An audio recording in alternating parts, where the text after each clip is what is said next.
नमस्कार किसान भाइयों, एमडी किसान पॉइंट यूट्यूब चैनल में आपका स्वागत है। अंतर्राष्ट्रीय मार्केट में चावल के भाव क्या चल रहे हैं, चावल निर्यात को लेकर भारत सरकार की पॉलिसी क्या क्या, आने वाले दिनों में धान के भाव में बनेगी तेजी, इस पर करेंगे विस्तार से चर्चा।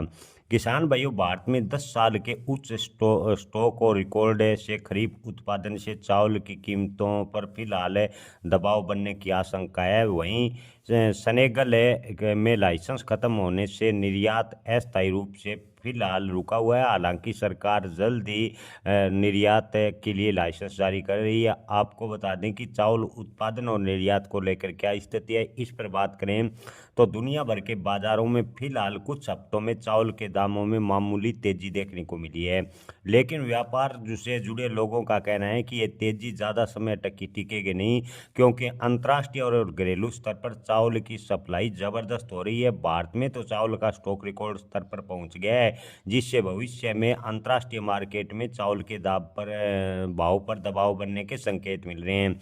भारत से चावल निर्यात करने वाले कारोबारियों का कहना है कि सेनेगल द्वारा कुछ समय के लिए जारी किए गए आयात लाइसेंस खत्म हो जाने से देश में भेजे जाने वाले कार्गो फिलहाल अटक गए। हालांकि यह असर सीमित अवधि तक का ही माना जा रहा है। आपको बता दें कि बिजनेस लाइन की रिपोर्ट के अनुसार दिल्ली के एक निर्यातक राजेश पहाड़िया जैन ने बताया कि भारत के पास चावल का अत्यधिक भंडार मौजूद है, जिसके चलते अंतर्राष्ट्रीय मार्केटों में आई हाल फिलहाल की मजबूती ज़्यादा दिन टिकने की संभावनाएं कम है। भारतीय खाद्य निगम यानी एफसीआई के पास फिलहाल 33.6 मिलियन टन चावल और लगभग 30.91 मिलियन टन धान खरीदने का जखीरा मौजूद है, जो चावल के भाव बदलने में करीब बात करें तो 21 मिलियन टन होगा। यानी जो धान है वो 21 मिलियन टन चावल में और बदल जाएगी। ये पिछले एक दशक यानी 10 साल में सबसे ऊंचा स्टॉक सरकार के पास है।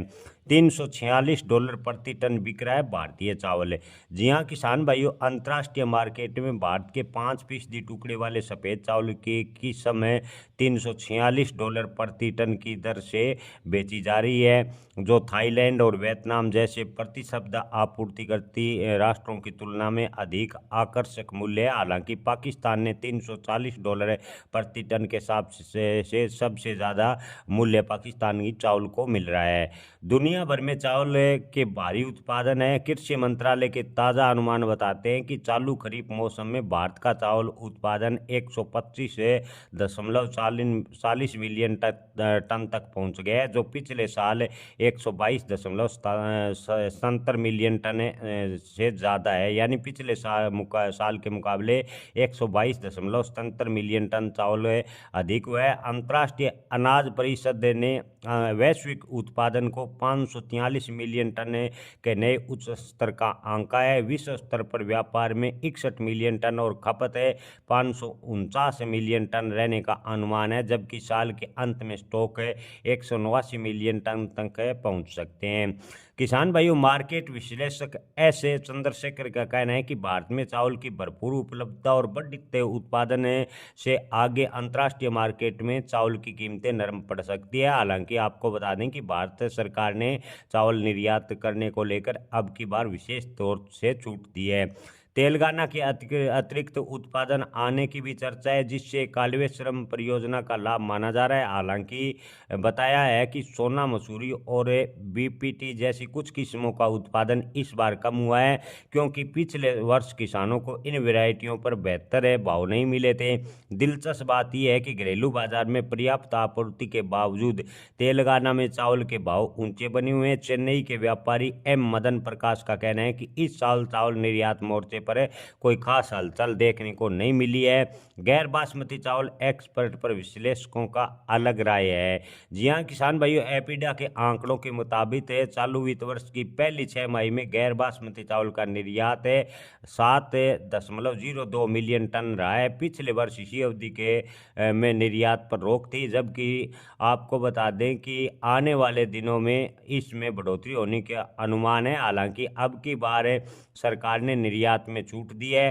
चंद्रशेखर ने कहा कि भारत ने गैर बासमती चावल से पाबंदी अक्टूबर 2024 में एक झटके में हटाई थी, जबकि इसे चरणबद्ध तरीके से खत्म किया जाना चाहिए। इससे अंतर्राष्ट्रीय मार्केट में भारत की स्थिति कमजोर हुई और खरीदारी अन्य स्रोतों की ओर देखने लगे। कुछ भारतीय निर्यातक नुकसान से बचने के लिए वियतनाम में स्टॉक एंड सेल मॉडल अपनाने लगे हैं, जहां माल की कीमतें गंतव्य बंदरगाहों के नजदीक पहुंचने से तय हो रही है। रिपोर्ट के अनुसार सेनेगल द्वारा अस्थायी रूप से आयात रोकने से भारतीय निर्यात में थोड़ी सुस्ती जरूर आएगी, लेकिन व्यापार जगत मान रहा है कि इसका असर सीमित रहेगा, क्योंकि प्रभावित मात्रा 50,000 टन से भी कम है। वहीं मौसम के मोर्चे पर भी धान चावल को लेकर अनिश्चितता बढ़ रही है। चंद्रशेखर ने चेतावनी दी है कि अगर चक्रवात शनिवार के प्रभाव और दिसंबर के आसपास उभरने वाली ला नीना की स्थिति गहराती है तो आगे चलकर उत्पादन पर असंभव असर भी पड़ सकता है। ओवरऑल स्थिति देखें तो किसान भाइयों, हाल फिलहाल में चावल का निर्यात भारत सरकार जबरदस्त मात्रा में कर रही है, लेकिन अंतर्राष्ट्रीय मार्केट में इन दिनों चावल के जो भाव है उसमें मामूली तेजी देखने को मिली है। लेकिन निर्यातकों का कहना है कि जो चावल के निर्यात में अंतर्राष्ट्रीय मार्केट में भारतीय चावल की दखल है, उससे अंतर्राष्ट्रीय मार्केट में एक बार फिर चावल की कीमतें डाउन आ सकती है, जिससे धान के भाव में फिलहाल तेजी आने की उम्मीद कम बताई जा रही है। जय किसान।